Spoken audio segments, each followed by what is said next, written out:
Bismillahirrahmanirrahim.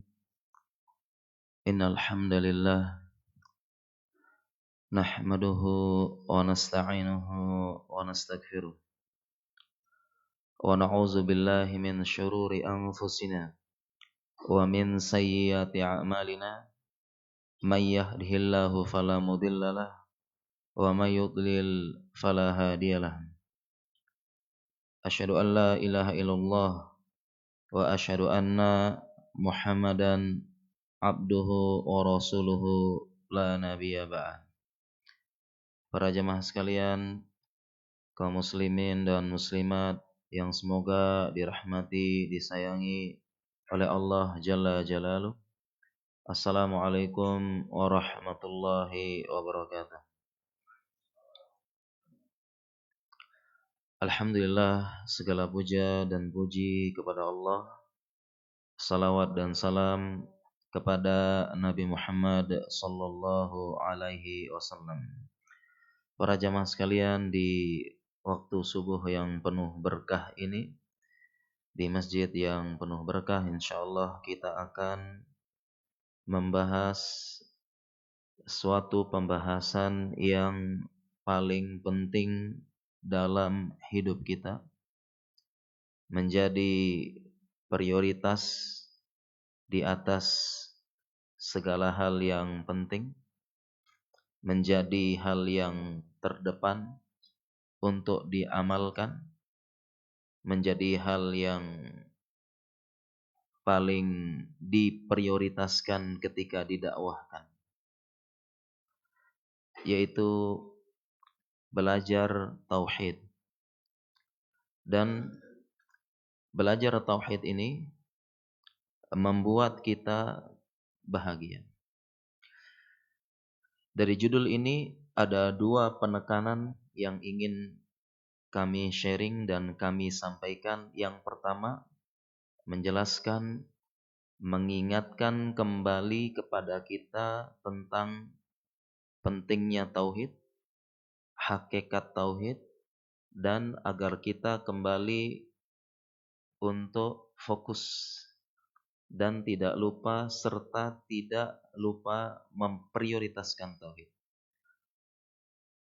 Karena agama ini adalah agama tauhid, kehidupan kita tujuan utamanya yaitu bertauhid. Kemudian poin yang kedua, penekanan yang kedua adalah agar kita bisa lebih memahami tentang tauhid. Tauhid ini adalah kunci kebahagiaan kehidupan di dunia ini. Tauhid membahas hampir semua sendi kehidupan kita. Tauhid tidak dibatasi oleh apa yang selama ini kita pahami. Bisa jadi, ini mohon maaf para jemaah, bisa jadi selama ini kita hanya memahami tauhid itu yang penting tidak syirik, yang penting tidak menyekutukan Allah, kemudian selesai. Di penekanan yang kedua ini kita akan menjelaskan bahwasanya tauhid hampir menyentuh seluruh sendi kehidupan dan itulah kunci kebahagiaan.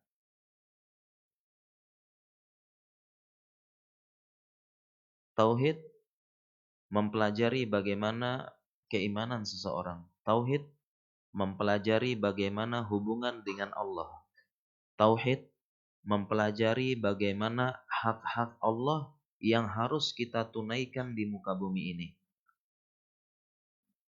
Tauhid mengajarkan seseorang bahagia dan tawakal. Tauhid mengajarkan bagaimana suatu kampung makmur sekaligus berkah.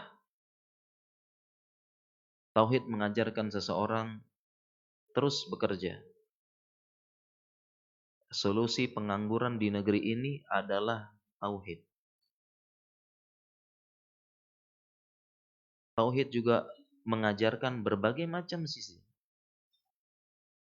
Dalam tauhid pembahasan yang sangat luas, diajarkan macam-macam cinta, diajarkan macam-macam takut, diajarkan kita hanya berharap kepada Allah, diajarkan kita menggantungkan diri kepada Allah, mengajarkan kita memprioritaskan Allah dalam segala sendi kehidupan, dan itu adalah sumber kebahagiaan. Ada 2 poin tadi yang kita maksud dalam judul kajian kita, belajar tauhid membuatmu bahagia.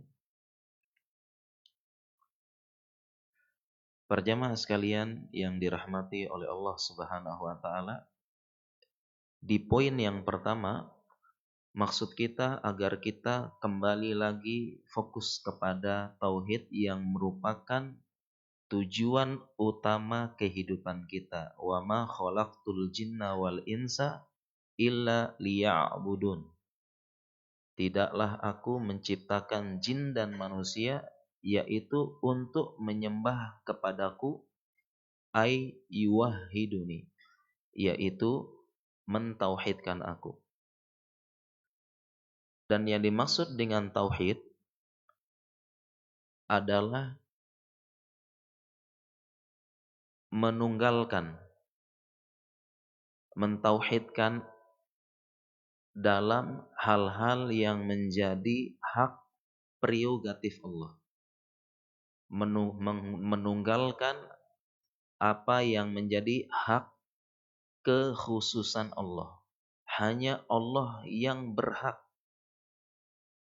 Tidak boleh diduakan dan tidak ada campur tangan manusia dan makhluk apapun dalam hak Allah tersebut. Ini yang dimaksud dengan tauhid. Dan hak Allah ini sangat banyak. Tidak seperti yang kita bayangkan, yang penting tidak syirik, tidak nyembah patung, tidak memberikan sesajen, tidak memberikan sesembahan, tidak berdoa kepada kubur.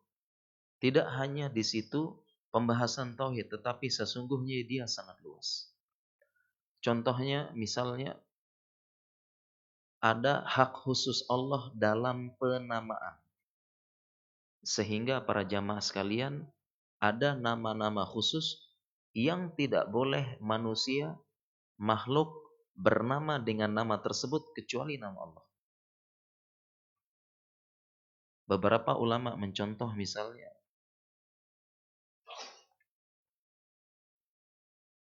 nama yang tidak boleh, misalnya Malikul Mulk, raja dari para raja.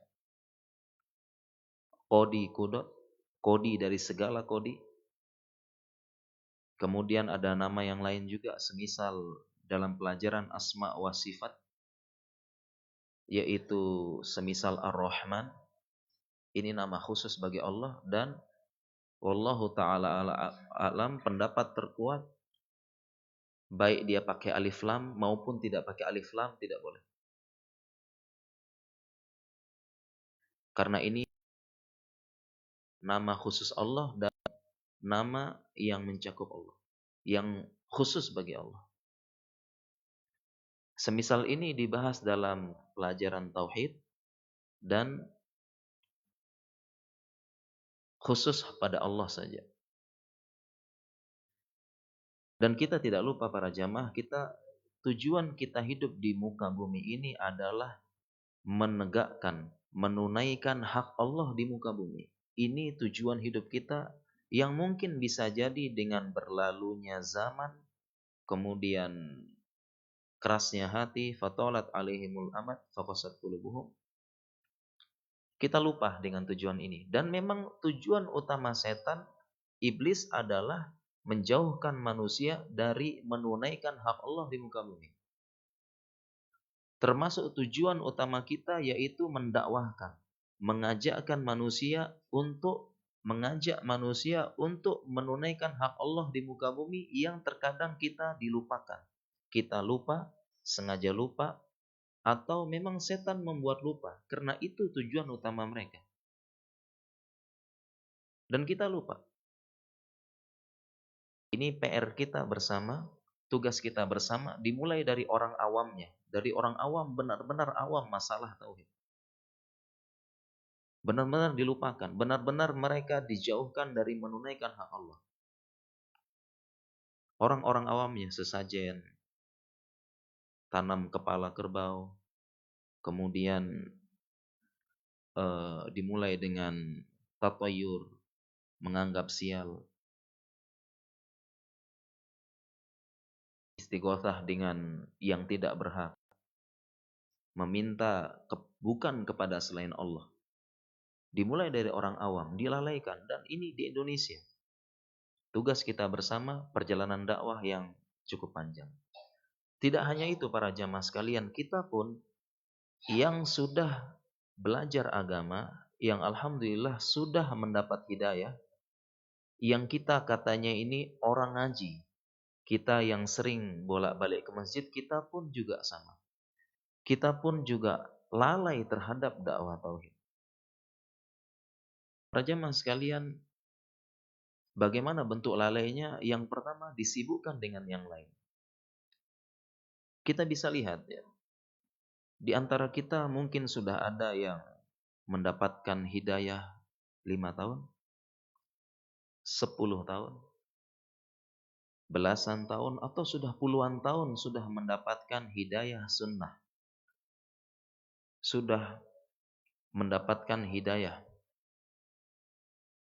Tetapi telah berlalu 5 tahun, 10 tahun, 15 tahun, ternyata kitab dasar tauhid belum tuntas dibahas, belum selesai. Semisal Qawaidul Arba', Ushul Salasah, atau Al-Wajibat.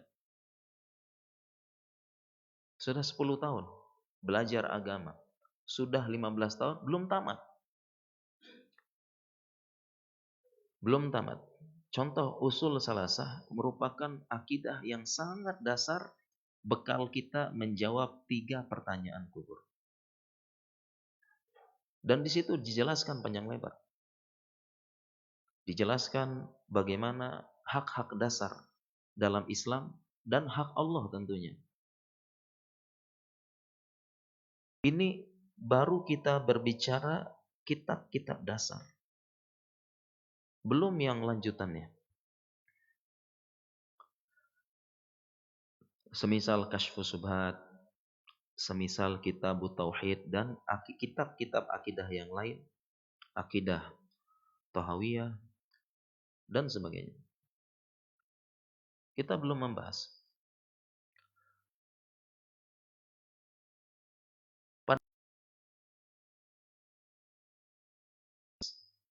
Dan kita pun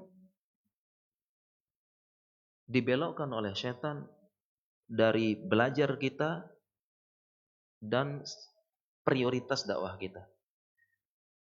Kita pun yang sudah ngaji ini, yang sudah mendapatkan hidayah, dilupakan. Kita bisa melihat fenomena semisal ada pembahasan tauhid, kajian tauhid rutin, ini sepi peminat. Demikian juga kajian tematik ketika diajarkan bagaimana kaedah dasar memahami asma wa sifat. Sepi peminat. Diajarkan juga bagaimana hak-hak Allah, bagaimana khauf, roja, rokbah, rohbah, bagaimana juga istighotsah, isti'anah, bagaimana macamnya, bagaimana tawakal, bagaimana hal-hal yang bisa menambah tauhid dan bisa mengurangi tauhid.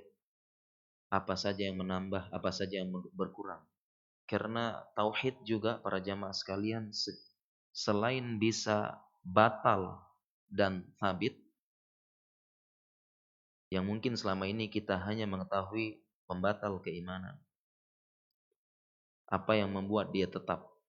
Ternyata tauhid bisa bertambah, bisa berkurang. Beberapa ulama menjelaskan tauhid sama dengan iman. Al-imanu yazidu wa yanqus, yazidu bi ta'ah wa yanqusu bil ma'siyah.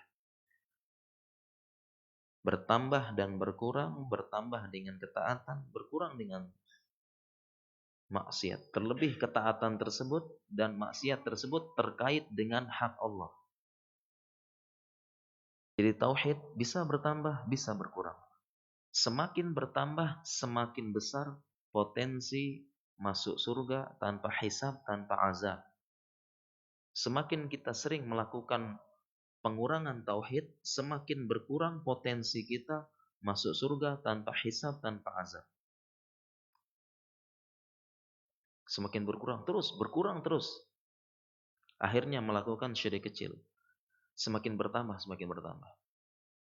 Masuk surga tanpa hisab, tanpa azab. Dan ini disebutkan dalam suatu bab kitab tauhid, man haqqaqa tauhid dakhala al-jannata bighairi hisabin wala azabin.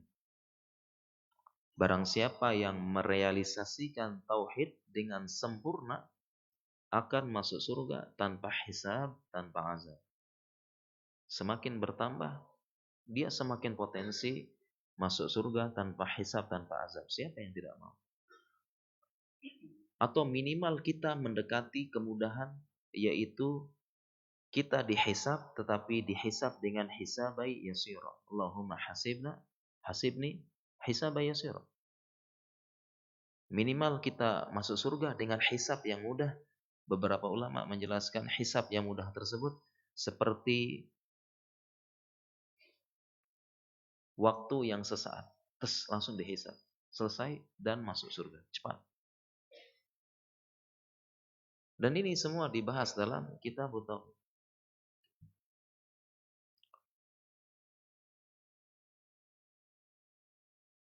Pembahasan tauhid bisa jadi sepi peminat, tetapi para jamaah sekalian, ketika pembahasan tentang misalnya tentang kajian tentang menikah, ramai. Kajian tentang membangun romantisme dalam rumah tangga, ramai. Kajian tentang parenting, membuat anak pintar, cerdas, patuh, ramai. Kajian tentang fikih muamalah agar dagangnya rame, agar berkah, agar perdagangannya sukses, ramai.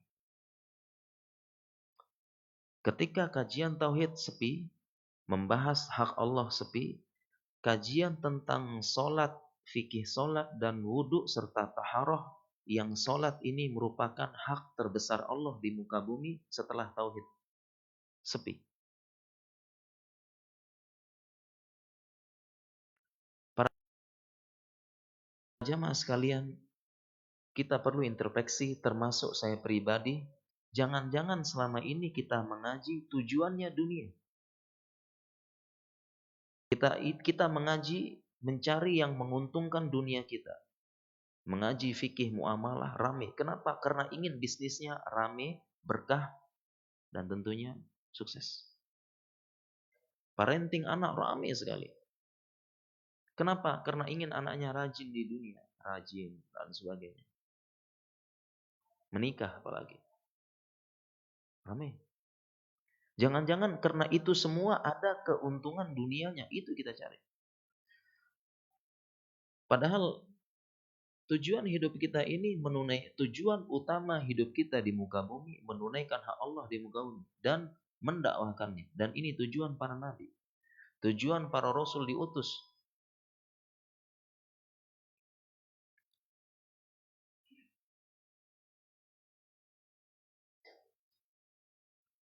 Tujuan para nabi diutus mendakwahkan tauhid di muka bumi, menunaikan hak Allah di muka bumi.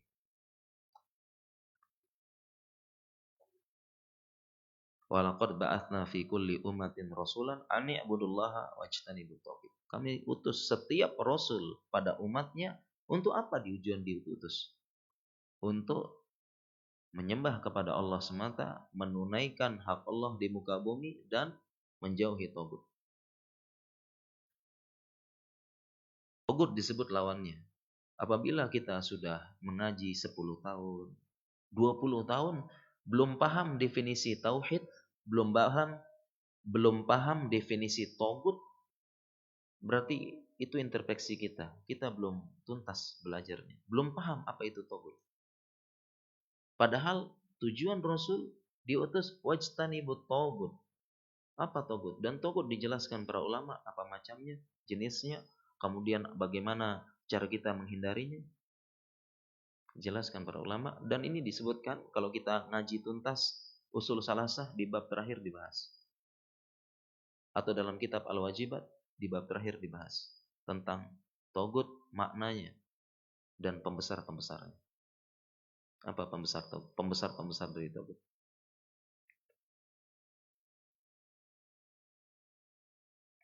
Para jamaah sekalian, apabila kita tidak memprioritaskan tauhid dalam hidup kita, sesungguhnya kita belum tahu apa itu hakikat tauhid. Kenapa manusia, orang awam, terlebih-lebih kita yang sudah ngaji lama, tidak tertarik dengan tauhid, tidak tertarik dengan mendakwahkan tauhid, menunjukkan kita belum paham sesungguhnya apa itu tauhid. Apabila kita sudah paham apa itu tauhid, keutamaannya, kelebihannya, dan kita sudah merasakan bagaimana kita terapkan tauhid di muka bumi ini, maka kita akan senang belajar tauhid. Kita prioritaskan, mulai dari belajarnya, mengamalkannya, dan memprioritaskannya, kita akan sangat senang apabila kita benar-benar memahami dan paham apa itu tauhid. Karena para jamaah sekalian, ini mohon maaf, sebagian kita hanya memahami tauhid, yang penting jangan syirik, jangan diduakan, jangan tidak. Tauhid pembahasannya luas. Bahkan dengan tauhid tersebut akan melahirkan akhlak dan adab yang benar. Tauhid yang kuat, akidah yang benar, akan melahirkan adab yang baik dan akhlak yang mulia. Ketika seseorang yang mungkin oknum para jamaah ya, mungkin sekedar oknum, secara zohir penampilan sudah paham agama, berjenggot, kemana-mana pakai jubah, celana di atas mata kaki, melaksanakan sunnah. Ucapannya pun menunjukkan sudah paham agama, afwan ahi. Asalkan bukan buat utang aja ya.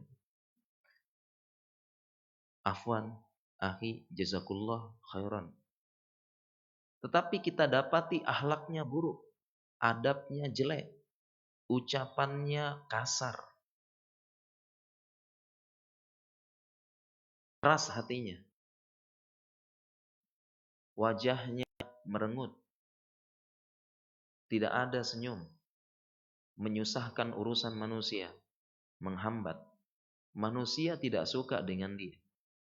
Ketahuilah para jamaah sekalian, tauhid dan akidahnya kurang. Atau dia belum memahami tauhid.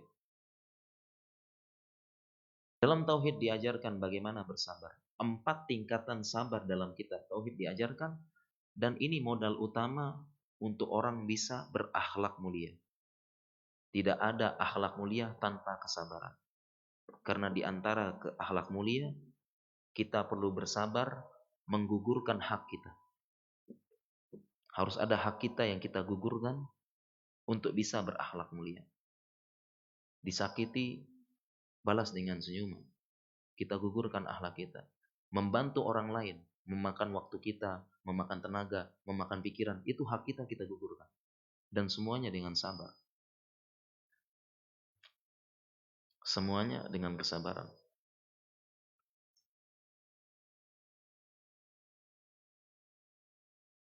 Dalam tauhid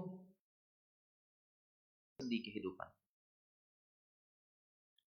diajarkan sabar, diajarkan bagaimana bergantung kepada Allah sehingga dia tidak bergantung pada makhluk. Kedudukannya tinggi di mata manusia. Kenapa? Dia tidak butuh Allah. Dia tidak, mohon maaf, dia tidak butuh makhluk, dia butuh Allah. Dia tidak menggantungkan diri dengan makhluk. Kalau bisa saya usahakan dengan tangan saya. Kalau bisa saya kerjakan, saya kerjakan. Tidak perlu meminta tolong kepada makhluk kecuali beberapa hal yang memang kita tidak bisa. Dibahas dalam tauhid sehingga memuliakan. Dalam tauhid juga memuliakan manusia.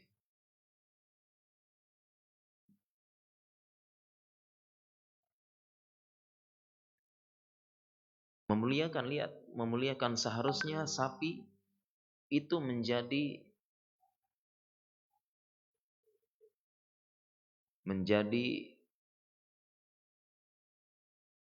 pelayan dalam tanda kutip. Diciptakan untuk kita. Walladzi khalaqalakum ma fil ardi jami'a. Allah menciptakan di muka bumi ini untuk kita semua. Untuk manusia, dan manusia telah dimuliakan. Walaqad karramna bani Adam. Dan Allah telah memuliakan bani Adam. Bahkan menyuruh malaikat iblis sujud. Wa idz qala rabbuka lil malaikati isjudu li Adam fasajadu illa iblis aba wastakbar wa kana minal kafirin. Suruh sujud. Manusia mulia kedudukannya. Dengan tauhid diajarkan mulia. Tiba-tiba syirik membuat manusia hina. Ada sapi dimuliakan, dikasih pakaian, kotorannya diambil, ini diambil. Harusnya sapi tersebut digorok, dipotong, dimakan. Ada kepala sapi ditanam di jembatan, ditanam di dasar pondasi. Harusnya dimakan, buat kita semuanya.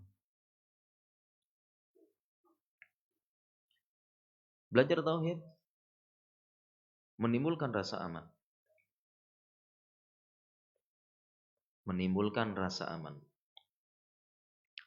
Alladzina amanu wa lam yalbisu imanahum bidzulmin ulaika lahumul amnu wa hum muhtadun. Dan orang-orang yang beriman tidak mencampur adukkan keimanan mereka dengan zulmin. Zulmin di sini tafsirnya adalah kesyirikan. Karena kesyirikan termasuk kezoliman, bahkan kezoliman yang paling besar. Inna syirka la zulmun azim.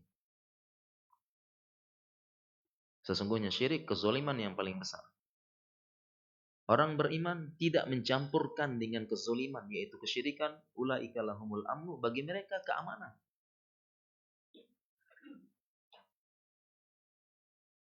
Jadi yang membuat tidak tenang makhluk manusia adalah kesyirikan. Apabila kesyirikan dibuang jauh, dia aman. Dia aman. Apabila kesyirikan dibuang jauh, kemudian dia menunaikan hak Allah di muka bumi, dia merasa aman. Itu janji Allah. Lihat orang yang melakukan kesyirikan, dia akan berangkat, keluar. Kemudian dia melihat burung gagak, tidak jadi berangkat. Seorang ibu yang sedang memasak di dapur, sedang tertawa, sedang senang menunggu suami pulang, jatuh cicak di sampingnya, langsung deg-degan. Jatuh cicak di sampingnya, deg-degan, jangan-jangan ada apa-apa, jangan-jangan ada apa-apa, takut.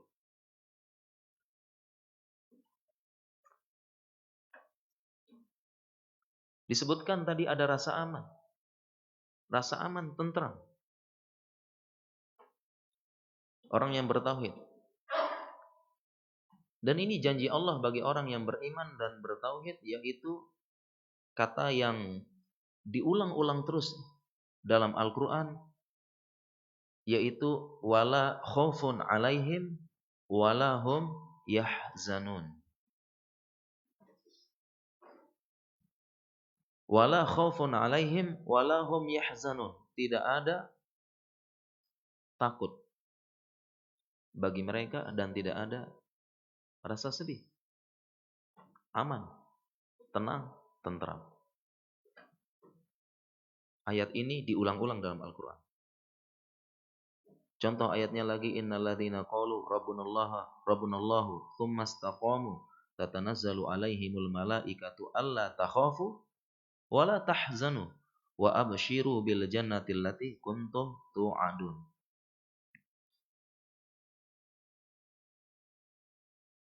Dan orang-orang yang beriman kemudian mengatakan Rob saya Allah. Rob saya Allah. Itu artinya Rob saya Allah, saya hamba.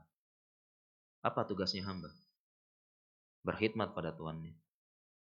Yang dipikirkan seorang hamba, bagaimana dia tunaikan hak Tuhannya. Dan itu tujuan kita hidup di muka bumi ini. Menunaikan hak Allah, mengajak manusia. Mengajak manusia tunaikan hak Allah. Jangan, ini tauhid. Jangan, itu syirik.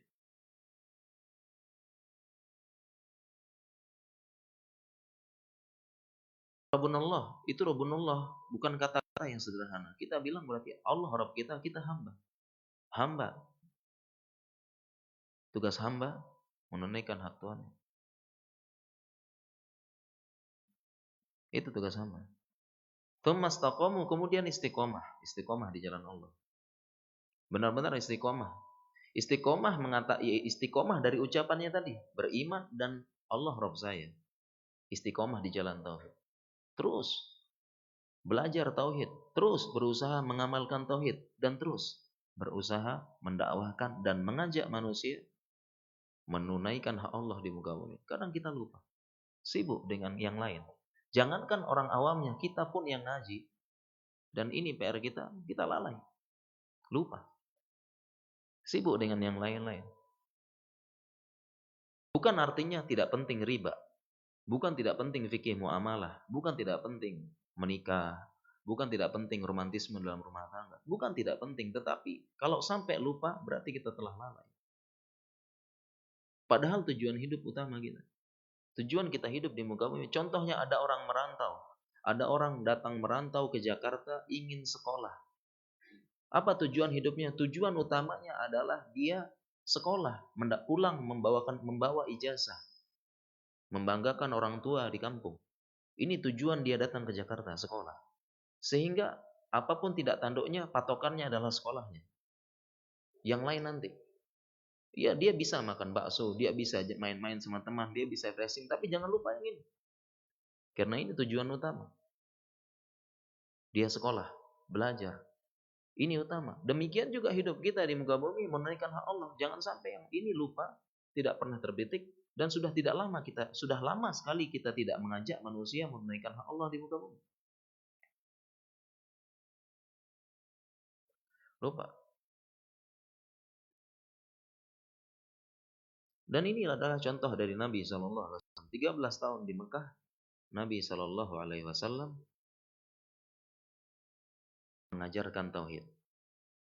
13 tahun di Mekah mengajarkan tauhid dan akidah. Mengajarkan tauhid dan akidah. 13 tahun di Mekah. Apa hak Allah? Apa akidah yang benar? Diajarkan di Mekah 13 tahun. Dan selama 13 tahun di Mekah, belum ada syariat yang turun. Belum ada syariat. Maksudnya syariat taklif, beban taklif bagi manusia. Belum ada yang turun kecuali sholat. Jadi selama 13 tahun belum ada kewajiban puasa Ramadan. Belum ada kewajiban zakat yang sempurna. Dengan sempurnanya. Ramadan belum ada. Belum ada bahkan syariat jihad. Belum ada saat itu di Mekah 13 tahun. Murni Nabi SAW mengajarkan tauhid dan akidah yang benar kepada sahabatnya. Yang ada adalah syariat sholat. Itu pun turun di akhir-akhir tahun. Sebelum hijrah. Saat itu pun sholat tidak seperti sekarang. Sholat saat itu boleh mabuk. Datang mabuk boleh. Boleh berbicara saat itu sholat. Dan masih 2 rakaat. Masih 2 rakaat. Belum sempurna. 13 tahun. Kemudian baru hijrah ke Madinah disempurnakan. Semua syariat taklif beban tersebut. Tauhid. Baru hijrah. Tauhid dulu baru hijrah. Oleh karena itu apabila ada kita, saudara kita hijrah, saudara kita bertaubat, hijrah. Inni muhajirun ila Rabbi, sesungguhnya aku hijrah kepada Rabbku. Bahasa keren, bahasa taubat zaman sekarang. Hijrah. Maka dia tauhid dulu, baru yang lain. Tauhid dulu, hijrah tauhid dulu. Belajar, duduk, tauhid. Apabila ada saudara kita hijrah, pertama tauhid dulu, jelaskan keutamaannya apa dan sebagainya. Tauhid dulu, nanti ya. Yang lain nanti. Yang lain prioritas kedua. Karena tauhid prioritas pertama. Bukannya setelah hijrah malah mencari eksistensi, mencari ketenaran, sibuk posting sana, posting sini. Tauhid dulu. Sehingga tidak jarang kita temui orang-orang yang gagal hijrahnya dan hijrahnya luntur di persimpangan jalan dakwah, hilang.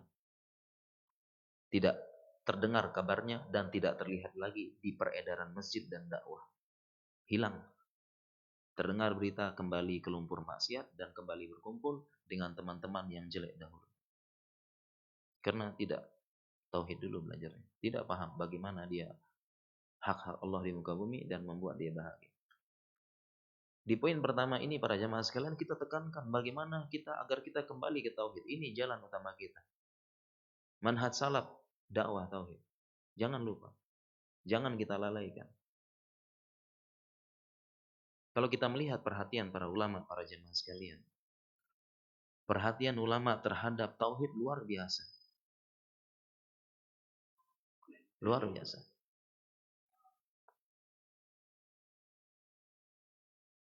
Syekh bin Baz dalam setahun diceritakan oleh muridnya sudah berapa kali mengajarkan usul salasa. Salah satu usul. Udah berapa kali diulang-ulang terus. Dan para jemaah sekalian, pelajaran tauhid memang pelajaran yang diulang seumur hidup. Pelajaran tauhid, pelajaran yang diulang-ulang seumur hidup. Bukan artinya kita ikhwan senior berhenti kemudian. Oh sudah berhenti. Kenapa? Karena tauhid itu terkait dengan keimanan, terkait dengan hati dan sebagainya. Ini yang perlu diulang-ulang terus. Misalnya kita telah belajar tauhid, disebutkan dalam satu pembahasan tauhid disebutkan tentang khauf. Bagaimana khauf? Ada khauf ibadah, ada khauf tabi'i, ada khauf sir. Ada khauf sir. Jelaskan itu bagaimana jenis-jenisnya. Salah satunya para jamaah sekalian ada disebut tentang khauf sir. Khauf sir ini merupakan syirik asghar. Syirik kecil. Khauf sir. Khauf sir, rasa takut yang sir tersembunyi adalah rasa takut yang muncul tanpa ada sebab. Baik itu sebab kauni maupun sebab syar'i. Apa sebab kauni, sebab syar'i dibahas lagi dalam kitab tauhid. Ringkasnya para jamaah, khauf sir adalah rasa takut yang tidak ada sebabnya. Para ulama menyebutkan ini syirik asghar. Tidakkah kita takut terjerumus dalam syirik asghar? Memupuskan harapan masuk surga tanpa hisab, tanpa azab, atau memupuskan harapan kita dihisab dengan hisab yang mudah. Contoh khauf sir. Bagi mereka yang sudah paham, dan kita sudah paham insya Allah. Di kuburan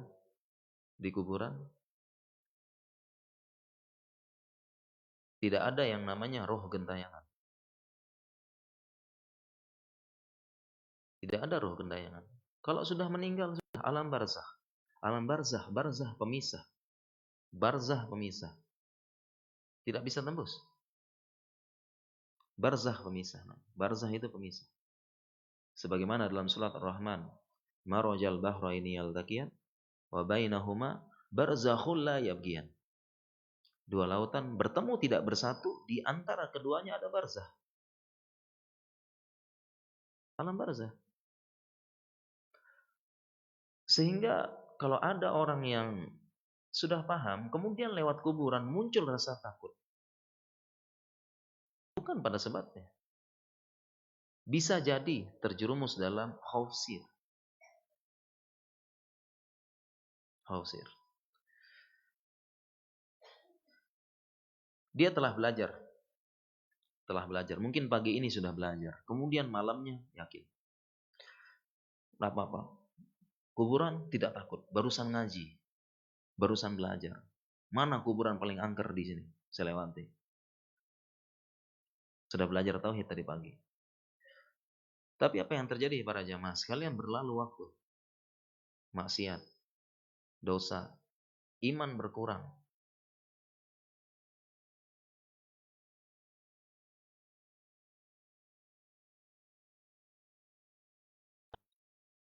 Terlebih nonton film yang tidak jelas. Dokter ngesot mungkin. Suster ngesot. takut lagi lewat kuburan. Diulang seumur hidup. Termasuk juga sabar. Setiap hari. Setiap hari. Sabar setiap hari dan ujiannya sering mendadak. Diulangi lagi sabar. Diulangi lagi, diingatkan lagi tentang bergantung pada Allah. Diulangi lagi tentang tawakal, diulang terus. Hampir mencakup semua sendi kehidupan para jemaah sekalian. Solusi pengangguran di dalam negeri, tauhid.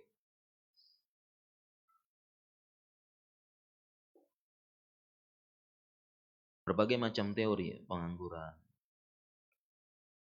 Lapangan kerja susah.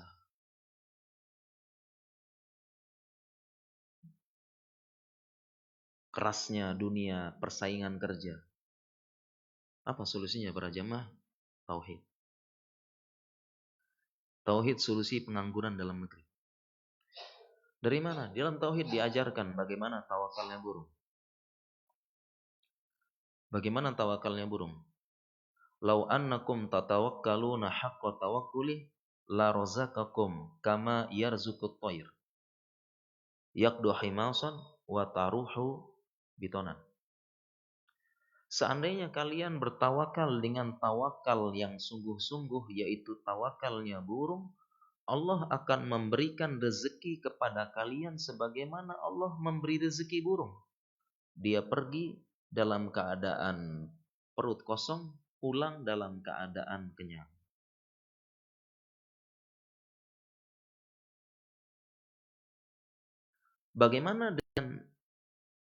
Bagaimana maksudnya tawakalnya burung? Para jemaah sekalian, burung ini sebelum keluar sangkar, apakah dia tahu di mana tempat biji-bijian, di mana tempat makanan, di mana tempat serbuk dan sebagainya? Tahu burung ini? Tidak tahu. Sekiranya dia menandakan, oh di sana, bisa jadi telah hilang, dimakan burung yang lain dan sebagainya. Burung tersebut tidak bawa foto, tidak bawa rekaman, tidak bawa ini. Apakah burung bisa merencanakan? Bisa merencanakan. Saya pikirkan, saya analisis, saya ini dan sebagainya. Apakah burung merencanakan? Tidak. Tetapi dia selalu keluar sangkar, perut kosong, balik selalu kenyang. Maksudnya bagaimana para jamaah sekalian? Maksudnya adalah burung ini intinya dia hari itu keluar dari sangkar dulu. Hari itu dia bergerak. Hari itu dia mencari. Keluar sangkar dulu. Dan burung punya prinsip, aku makan dengan usahaku.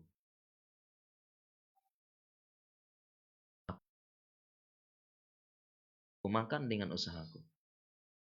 Ini yang dimaksud dengan tawakalnya burung. Dan manusia, kalau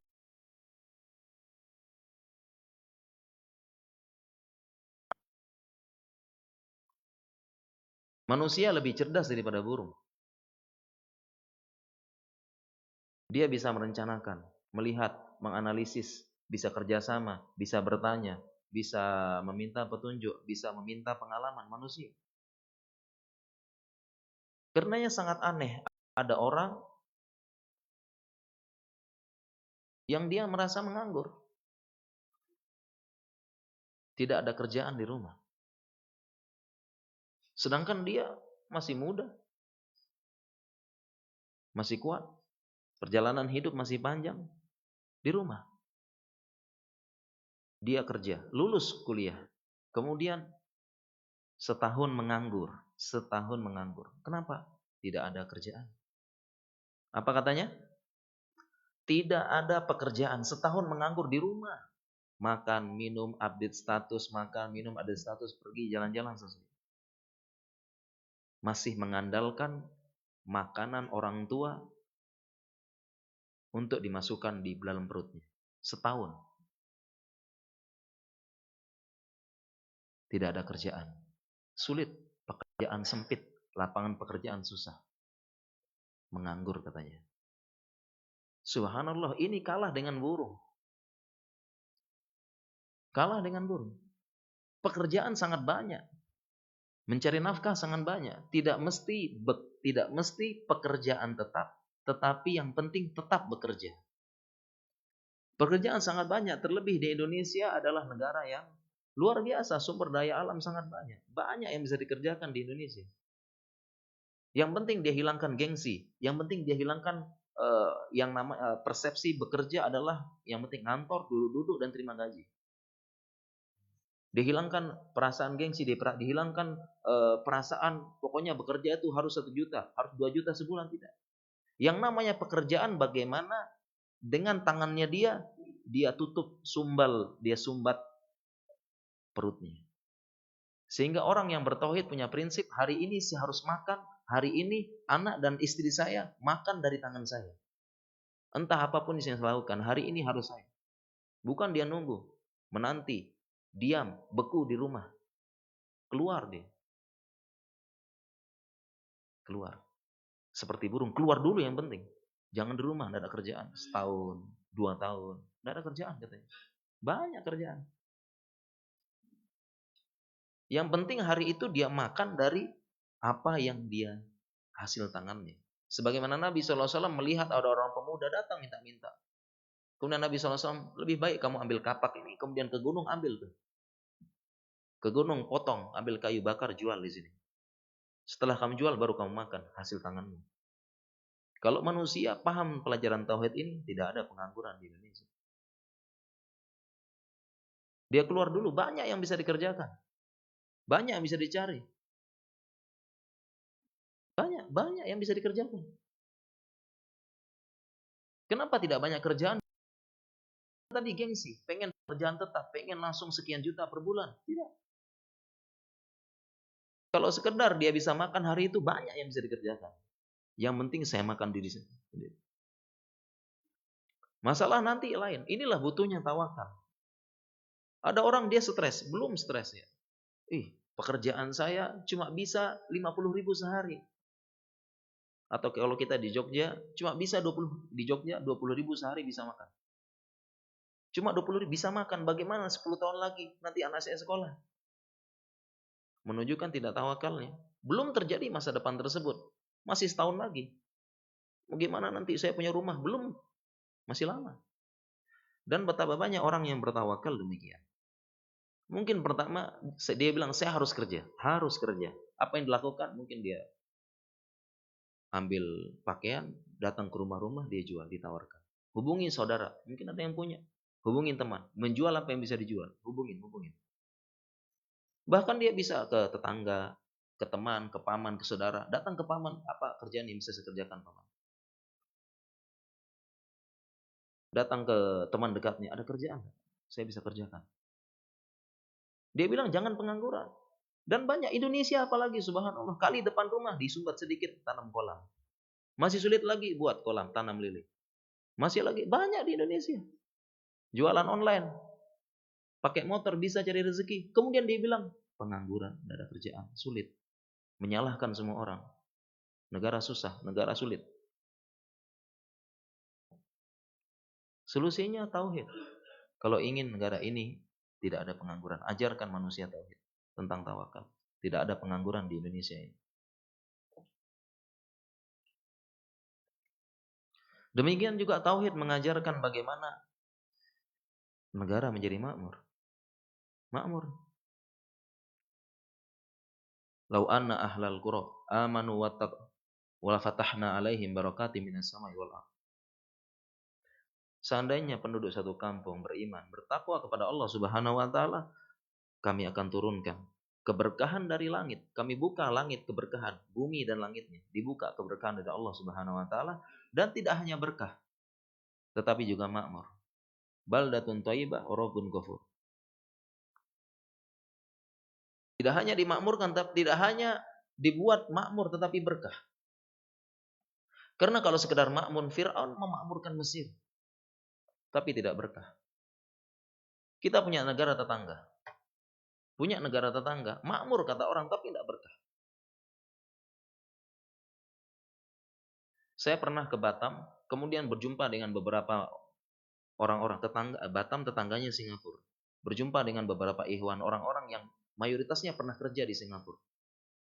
Katanya Singapura maju, kaya dan sebagainya. Tapi dia katakan di sana hanya di Singapura yang saya lihat orang tersebut mereka berkejaran dengan waktu dan dunia. Sibuk mereka. Ada yang sambil jalan sambil pegang HP, koordinasi, jalan. Di lift koordinasi, di ini telepon pekerjaan, jalan. Dari kapan dia jam 3 pagi sudah bangun kerja sampai malam kerja. Itu di mana makmurnya? Di mana berkahnya di situ? Kalau hanya sekedar makmur, Firaun membuat makmur Mesir. Tapi kita butuh makmur, warobun gofur. Berkah.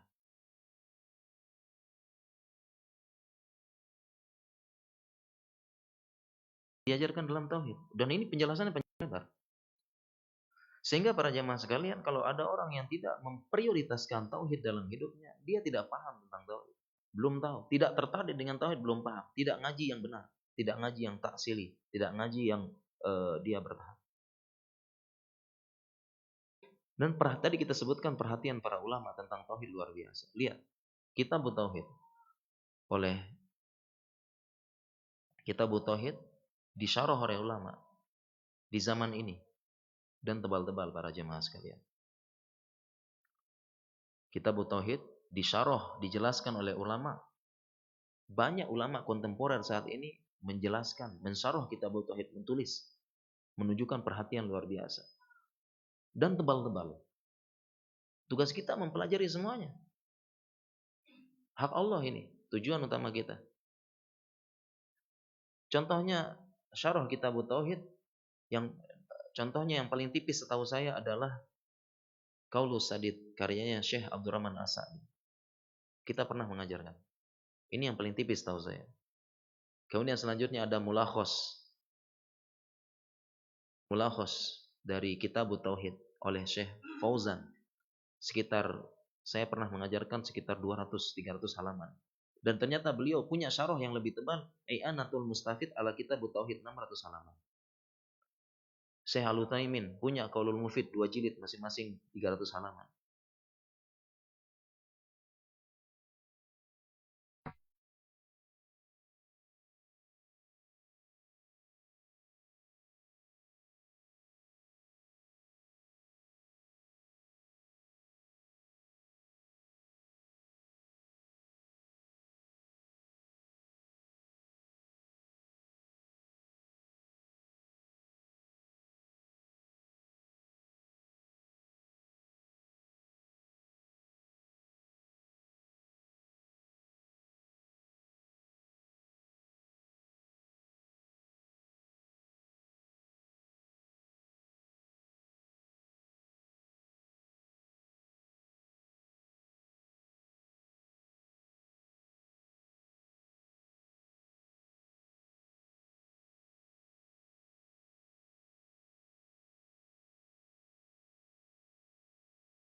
tentang nikah itu rame nanti orangnya. Disitulah ujiannya, pelan-pelan, sabar. Nanti dia akan dapatkan. Dan ini pengalaman kita para jamaah sekalian. Kalau kita belajar dengan pelan-pelan, ya, dasar pelan-pelan dan rutin, orangnya datang terus. Jangan loncat-loncat. Datang bisa enggak. Ya, kalau tidak datang minta rekamannya. Pengalaman kita di Jogja, ya, saya ajarkan dari tauhid, dari Qawaidul Arba, dari ini. Sehingga takmir yang di situ mengatakan dari semua kajian rutin di sini, kajian tauhid ini paling ramai. Saya ajar dari Qawaidul Arba, kemudian selanjutkan dengan Usul Salasah, selanjutnya dengan Al-Jibat, sekarang sedang bahas Lumatul I'tiqad. Takmir ini mengatakan dari semua kajian rutin di sini, kajian tauhid paling ramai. Paling ramai, alhamdulillah. Ya, sehingga ini perlu diajarkan rutin, kemudian juga bisa dibuat semacam program, ya. Seperti kita di Jogja, kita ada program kita di Jogja, mahat sekali sepekan. Jadi sekali sepekan belajarnya hanya sekali sepekan. Dan kita bahas tentang tauhid. Pakai kitab Al-Wajibat sekali sepekan. Jadi orangnya daftar, orangnya nanti ada tim kesantriannya diperhatikan. Siapa yang tidak datang diperhatikan, kenapa ditanya kenapa tidak datang. Nanti ada ujiannya, ada kuisnya, ada kajian tambahan. Ya, sekali sepekan selama kurang lebih 4-5 bulan. Mahat sekali sepekan, hanya sepekan sekali. Artinya apa? Agar orang tersebut terdaftar, orang tersebut belajar terus, kalau tidak masuk ada yang perhatikan dari kesantriannya, dan nanti ada ujiannya. Sekali sepekan. Hanya sekali sepekan, insya Allah bisa. Ya, kita buat namanya mahat sekali sepekan belajar tadi. Dan yang ikut banyak, alhamdulillah, ikut banyak. Dan orang-orang kerja, kita buat waktunya mungkin malam. Hanya sekali sepekan. Rutin. Ya, rutin. Dan ada ijazahnya juga, ijazah-ijazahan tadi. Ya, demikian ya para jamaah, banyak caranya insyaallah. Ya, demikian Pak. Ya, silakan. Waalaikumsalam warahmatullahi wabarakatuh.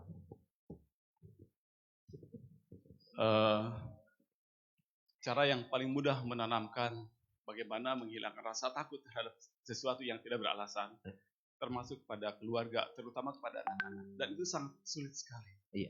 Ya, mungkin dengan sabar, sebab ini penting sekali untuk menguatkan ketauhidan kepada Allah.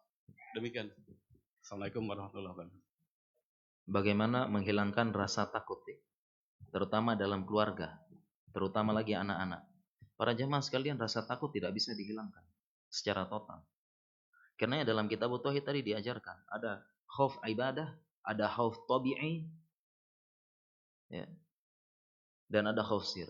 Khauf ibadah adalah khauf yang terkait dengan ibadah. Maksudnya khauf ibadah, khauf yang dia melahirkan tadallul, perendahan diri, dan ada perasaan menghinakan.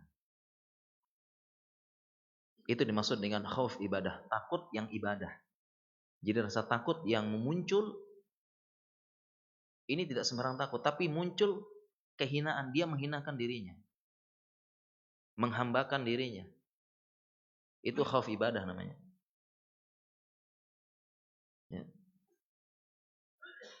Itu khauf ibadah, rasa takut pada Allah. Takut, misalnya dia takut Allah tidak peduli, takut Allah murka, dan takut doa tidak dikabulkan, bisa juga. Ya, tatajafa junubuhum 'anil madaji yad'una rabbahum khaufan wa tama'an. Jauh lambungnya dari tempat tidur, salat malam, kemudian dia berdoa dengan takut dan cemas, berharap. Khauf, di situ disebutkan khauf. Jadi ada khauf ibadah. Khauf ibadah ini melazimkan tazallul, kehinaan diri, dia menghinakan pada Allah. Sehingga ada namanya khauf sir, khauf, dan khauf ibadah hanya kepada Allah. Jangan sampai dia khauf berlebihan kepada makhluk, yang sampai derajat khauf ibadah. Ini syirik akbar kalau khauf ibadah. Kapan-kapan kita jelaskan lebih panjang lebar. Kemudian ada namanya khauf tabi'i. Khauf tabi'i. Khauf tabi'i adalah rasa takut yang tabi'i, normal pada semua orang. Contohnya ketemu singa ya takut. Jangan sampai ketemu singa tidak ada makhluk yang saya takutkan kecuali Allah. Salah malah. Ketemu sama bosnya, bisa takut enggak kita sama bos? Bisa takut? Bisa takut sama bos. Itu takut tabi'i namanya. Jangan sampai, Masya Allah, baru bosnya sedikit langsung saya enggak takut sama sekali. Bos saya hadapi. Bukan begitu caranya. Jadi ada orang yang kebablasan, tidak paham tauhid. Tiba-tiba misalnya bosnya orang awam, tidak paham agama. Dia bilang lanjutin pekerjaan kalian, sholatkan di sana nanti. Tiba-tiba tidak ada yang saya takuti di dunia ini, hanya Allah. Datang ke bosnya marah-marah, ngamuk-ngamuk, nyesel terus dipecat. Bukan begitu caranya. Tetap ada takut sama makhluk, tapi gimana? Musyawarah dengan bos aja, ngobrol baik-baik. Dan itu bukan khauf ibadah juga. Ada yang salah paham. Nanti khauf tabi'i, sehingga ada khauf tabi'i. Anak-anak takut gelap, khauf tabi'i. Jangan takut gelap, takut pada Allah. Bukan begitu. Khauf tabi'i. Anak-anak takut sama begini dan sebagainya. Jadi ada khauf tabi'i. Kalau khauf tabi'i normal. Hanya saja jangan sampai berlebihan. Jangan sampai berlebihan. Ada khauf namanya khauf tabi'i. Sebagaimana Musa takut. Musa takut ya, takut terhadap makarnya orang-orang Fir'aun dan bala tentaranya. Musa juga takut, disebutkan. Takut ya. Masuk rasa takut dalam hati Musa. Kemudian ada khausir. Khausir intinya adalah rasa khauf yang dia tidak ada sebabnya, baik sebab kauni maupun sebab syar'i. Nanti dibahas insyaallah. Jadi bagaimana cara menanamkan? Jawabannya mungkin belajar dulu kita ya. Belajar dulu kita ya, baru kita tahu jenis-jenisnya. Dan intinya ada khauf tabi'i. Jadi kalau anak-anak khaufnya khauf tabi'i, udah wajar. Ditenangkan, diapakan dan sebagainya. Demikian insyaallah. Mungkin kita cukupkan para jamaah, sudah jam 6 lebih, sudah suruknya udah kelewatan sekali. Mungkin demikian para jamaah sekalian, kita coba sampai di sini ya, insyaallah mudah-mudahan ada waktu dan kesempatan bisa kita lanjutkan. Subhanakallahumma bihamdika asyhadu an la ilaha illa anta astaghfiruka wa atubu ilaik. Wassalamualaikum warahmatullahi wabarakatuh.